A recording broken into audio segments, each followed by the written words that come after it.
انجانی دنیا کے معزز ناظرین، السلام علیکم۔ میں ہوں نفیس ہاشمی۔ ناظرین گرامی، زمانہ قدیم میں ڈلفی کے مقام پر ایک پراسرار کنواں تھا، جہاں بلند آواز میں کوئی سوال پوچھا جاتا تو ندائے غیبی جواب دیتی، جس کی تعبیر و تشریح کے لیے ایک پجارن موجود ہوتی۔ وہ جواب سمجھ کر ساحل تک پہنچاتی۔ ڈلفی کی ندائے غیب کی کئی سو سال تک شہرت رہی۔ کہتے ہیں کسی نے سقراط کے دور میں ڈلفی جا کر سوال پوچھا کہ اس وقت دنیا کا سب سے بڑا عقل مند شخص کون ہے؟ جواب ملا، سقراط۔ سقراط کو یہ بات بتائی گئی تو وہ بے حد خوش ہوا اور اس نے اپنے مخصوص انداز میں ایک فقرہ کہا، مجھے اس لیے سب سے عقل مند کہا گیا ہے کیونکہ مجھے معلوم ہے کہ میں کچھ نہیں جانتا۔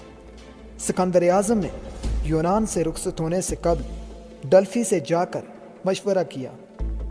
اسے فتوحات کی نوید سنائی گئی، مگر یہ بھی کہا گیا کہ وہ جوانی ہی میں دنیا سے رخصت ہوگا اور کبھی زندہ یونان نہیں آ سکے گا۔ رفتہ رفتہ ڈلفی بھی تاریخ کا حصہ بن گیا۔ کہتے ہیں کہ ایک وقت آیا اس کی پیش گوئیاں غلط ثابت ہونے لگی۔ دھیرے دھیرے یہ جگہ ویران ہو گئی۔ ناظرین محترم، ہر انسان کو اپنے مستقبل سے غیر معمولی دلچسپی ہوتی ہے۔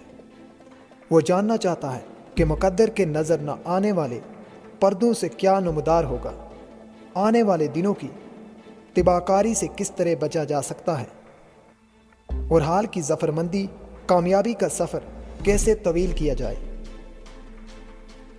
ہر ایک کو زندگی میں بعض فیصلے ایسے کرنے پڑتے ہیں جن کے اثرات تا دیر باقی رہتے ہیں۔ اپنے رفیق حیات کا انتخاب، موضوع پیشے کا چناؤ، اپنی جمع پونجی کس جگہ لگائی جائے، سب کچھ بیچ باچ کر پردیس کا سفر کیا جائے، ملازمت چھوڑ کر کاروبار کی وادی پرخار میں جانے کا خطرہ مول لیا جائے، اس طرح کے دیگر کئی سوالات آدمی کو درپیش ہوتے ہیں۔ ان کے جوابات کے لیے ہی نامعلوم کی دنیا سے شناسائی رکھنے والوں کا رخ کیا جاتا ہے۔ وہ لوگ مستقبل پر نظر رکھنے کا دعویٰ کرتے ہیں۔ ان تک پہنچنے والوں کی اکثریت یہی سوالات لے کر آتی ہے اور جواب کے لیے اپنی جمع پونجی خرچ کرنے پر آمادہ رہتی ہے، لیکن حاصل کچھ بھی نہیں ہوتا، کیونکہ اللہ اور اس کے رسول کے علاوہ کوئی نہیں جانتا کہ آنے والے وقتوں میں اس کی زندگی میں کیا کیا بدلاؤ آئیں گے۔ ناظرین محترم، انجانی دنیا تک رسائی پانے کی 3-4 سطحیں ہیں۔ بعض علوم ایسے ہیں جن کے ماہرین انسانی شخصیت کے بھرپور تجزیہ نگار اور ماضی کے پوشیدہ واقعات اور مستقبل کے حوالے سے پیشگوئیاں کرنے کا دعویٰ کرتے ہیں۔ ان علوم میں سب سے نمایاں اور قدیم علم نجوم یا اسٹرالوجی ہے۔ زمانہ قدیم سے نجومی ذائچے بناتے ہیں اور اپنی دانست میں ستاروں کی چال پڑھ کر پیشگوئیاں کرتے ہیں۔ ناظرین محترم، انجانی یا نامعلوم دنیا کا کھوج لگانا شاید انسان کی فطرت میں شامل ہے۔